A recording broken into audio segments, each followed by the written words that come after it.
একটি শিয়াল মনের আনন্দে মধু খেতেছিল। আহা, কি মিষ্টি! এত স্বাদ, মনটা ভরিয়া গেল। এদিকে বাঘ মশাই ভীষণ ক্রুদ্ধ হয়ে শিয়ালকে খুঁজতেছে। হালুম, শিয়াল বেটার দেখা হলে ওর ঘাড় মটকে দেব। বাঘটিকে আসা দেখে শিয়াল ভীষণ ভয়ে পড়ে যায়।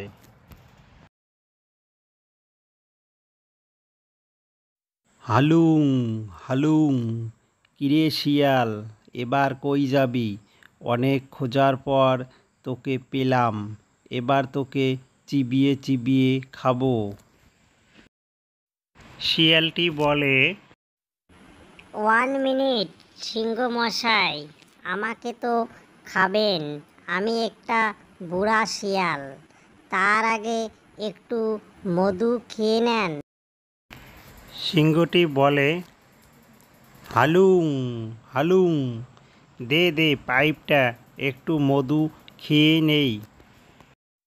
হালুম হালুম, শিয়াল, মধু তো সেই মিষ্টি, সেই স্বাদ। সিংহ মশাই, কথা হচ্ছে তুমি এই পাইপ দিয়ে না খেয়ে একবারে মৌচাকে গিয়ে খেতে পারো, তাতে একবারে তুমি অনেক মধু খেতে পারবে।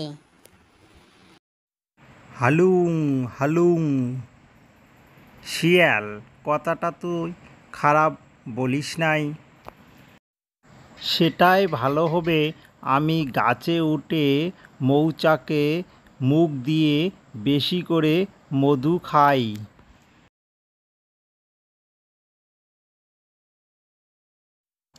ওরে বাবা রে, মৌমাছি আমাকে কামড়ে দিল রে, আমি তো মরে গেলাম রে, মরে গেলাম।